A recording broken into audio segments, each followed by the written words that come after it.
أعوذ بالله من الشيطان الرجيم. Bismillahirrahmanirrahim. Assalamualaikum warahmatullahi wabarakatuh. Nah, alhamdulillah, apa kabarnya teman-teman kelas 1? Mudah-mudahan selalu dalam perlindungan Allah dan dalam kesehatan ya. Amin ya robbal alamin. Nah, insyaallah di pekan ini dalam video ini kita akan belajar tentang adab belajar dan bermain. Nah, insyaallah kita akan mulai dari adab belajar. Nah, bagi teman-teman silahkan boleh buka modulnya di halaman 10. Nah, di sini ada belajar. Belajar sangat dianjurkan oleh agama Islam. Dengan belajar kita tahu semuanya. Belajar harus dilakukan dengan rajin. Umat Islam wajib belajar dan belajar pun termasuk ibadah. Belajar pangkal pandai, malas pangkal bodoh. Belajar harus kita niatkan hanya karena Allah Subhanahu wa taala. Allah Subhanahu wa taala akan menyayangi anak yang rajin belajar.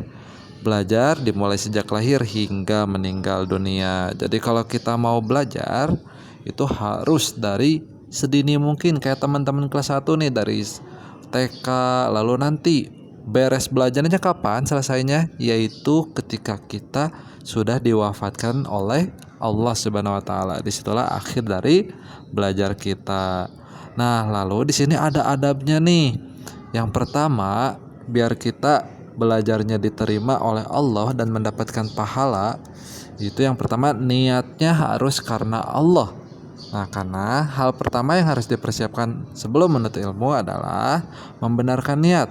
Niatkan semua ilmu yang akan kamu pelajari hanya karena Allah. Sebagaimana firman Allah dalam surat Al-Bayyinah ayat 5 yang bunyinya, A'udzubillahi minasyaitonirrajim. وَمَا أُمِرُوا إِلَّا لِيَعْبُدُوا اللَّهَ مُخْلِصِينَ لَهُ الدِّينَ حُنَفَاءَ وَيُقِيمُوا الصَّلَاةَ وَيُؤْتُوا الزَّكَاةَ وَذَلِكَ دِينُ الْقَيِّمَةِ. Nah, yang artinya padahal mereka tidak disuruh kecuali supaya menyembah Allah dengan memurnikan ketaatan kepadanya dalam menjalankan agama yang lurus, dan supaya mereka mendirikan sholat dan menunaikan zakat. Dan yang demikian itulah agama yang lurus. Nah, jadi Rasulullah SAW pun bersabda nih, barang siapa yang menuntut ilmu syar'i yang semestinya ia lakukan untuk mencari wajah Allah dengan ikhlas, namun ia tidak melakukannya melainkan untuk mencari keuntungan duniawi, maka ia tidak akan mendapat harumnya aroma surga pada hari kiamat. Tuh, a'udzubillahi min dzalik ya. Jadi belajarnya harus diniatkan karena Allah. Lalu yang kedua, selalu berdoa. Nah, di sini pun nih ada firman Allah ya di Quran surat Thaha ayat 114. Nah, yang bunyinya wa qul rabbi zidni ilman. Nah, yang artinya dan katakanlah ya Robku, tambahkanlah kepadaku ilmu pengetahuan. Tuh, Masya Allah ya. Ada lagi nih, yaitu Allahumma anfa'ni ma 'allamtani wa 'allimni ma yanfa'uni wazidni ilman. Nah, yang artinya ya Allah, berilah manfaat atas apa yang Engkau ajarkan kepadaku, ajarilah aku hal-hal yang bermanfaat bagiku,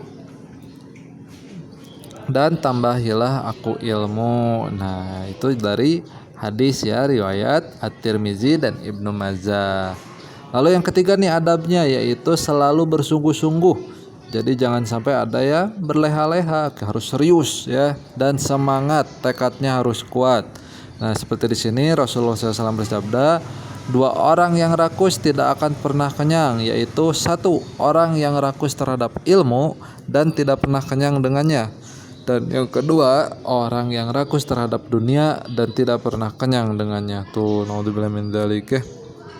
Kita harus milih yang nomor satu ya, harus rakus terhadap ilmu dan tidak akan pernah dengan ilmu tersebut. Lalu yang keempat, menjauhi maksiat. Nah, teman-teman harus menjauhi maksiat. Salah satunya apa? Yaitu tidak melawan orang tua ya. Nah, lalu yang kelima, selalu rendah hati. Jadi jangan sombong kalau misalnya Allah berikan kemudahan. dalam menuntut ilmu, atau misalnya teman-teman memiliki kemampuan atau keahlian, jangan sampai merendahkan orang lain ya. Insya Allah tuh kalau teman-teman tetap rendah hati, menjaga hati orang lain dan tidak menjelek-jelekan orang lain atas kelebihan kita, itu bisa menjadi pahala. Lalu yang keenam, memperhatikan penjelasan. Jadi ketika gurunya nih ya, ketika gurunya sedang menjelaskan di kelas ataupun sedang video call kalau sekarang ya, perhatikan dengan baik. Jangan sampai ada yang ngobrol atau tiduran, guling-guling ya. Tapi harus serius, fokus ya. Agar apa? Agar ilmunya bisa tersampaikan dan bisa diterima dengan baik oleh teman-teman. Lalu yang ketujuh, diam menyimak. Nah, tadi nyambung ya dengan serius ketika yang tadi nomor 6, memperhatikan penjelasan dan diam menyimak. Itu pun penting agar apa? Agar kita bisa tahu apa saja yang disampaikan oleh guru kita. Coba kalau misalnya belajarnya sambil lari-lari, bakal paham nggak? Nggak mungkin ya. Makanya harus diam dan menyimak. Nah, di sini ada ayatnya juga nih, Masya Allah ya, dalam surat Al-A'raf ayat 204 yang bunyinya, wa idza quri'al qur'anu fastami'u lahu wa ansitu la'allakum turhamun. Dan apabila dibacakan Al-Quran, maka dengarkanlah baik-baik dan perhatikanlah dengan tenang agar kamu mendapat rahmat ya. Nah, yang ke-8, menghafal. Nah, teman-teman harus senang nih untuk menghafal. Kalau menghafal misalnya beri detiknya dengan Al-Quran. Nah, kan barang siapa tuh yang menghafalkan Al-Quran, nanti surganya sesuai dengan hafalan Qurannya tuh tingkatannya. Kalau teman-teman pengen surga yang paling tinggi, maka hafalannya harus banyak ya. Lalu yang ke-9, mengamalkan. Nah, selain kita sudah belajar, kita pun harus mengamalkan. Jadi mengamalkan itu adalah mengerjakan ilmu yang sudah kita ketahui ya. Jadi kalau percuma kalau misalnya ilmu didapatkan tapi tidak diamalkan ya, itu kan bisa menjadi mubazir juga. Nah, seperti ini ada hadisnya, Nabi SAW bersabda, perumpamaan seorang alim yang mengajarkan kebaikan kepada manusia, kemudian ia melupakan dirinya, tidak mengamalkan ilmunya, adalah seperti lampu lilin yang menerangi manusia namun membakar dirinya sendiri. Nah, udah pernah lihat lilin kan? Semakin dibakar nanti meleleh, semakin kecil, tapi menerangi ruangan, tapi dirinya sendiri meleleh sampai habis ya. Kita jangan sampai seperti itu. Lalu yang 10-nya mendakwahkan ya. Jadi di sini kita menyampaikan lagi kepada orang lain. Jadi nanti teman-teman ketika sudah beranjak besar bisa mengajarkan kembali ilmu yang sudah didapatkan ketika sekolah atau ketika pesantren nanti ya. Baik itu menjadi guru di TK, SD, SMP atau pesantren ya. Nanti disampaikan kembali agar apa? Agar ilmu itu bisa bermanfaat dan bisa membawa manusia yang lain ke jalan yang lebih baik ya. Nah, mungkin itu yang dapat Bapak sampaikan untuk materi kali ini.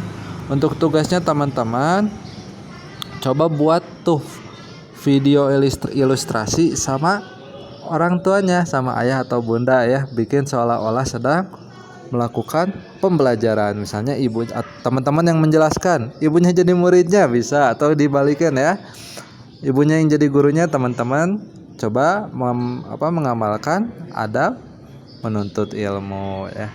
Nah, mungkin itu saja yang dapat Ustadz sampaikan di video kali ini. Mudah-mudahan bermanfaat. Dan teman-teman jangan lupa selalu membantu orang tua dan jangan lewatkan sholat 5 waktu ya. Oke, kita tutup dengan hamdalah. Alhamdulillahirabbil alamin. Subhanakallahumma wa bihamdika asyhadu an la ilaha illa anta astaghfiruka wa atubu ilaih. Assalamualaikum warahmatullahi wabarakatuh.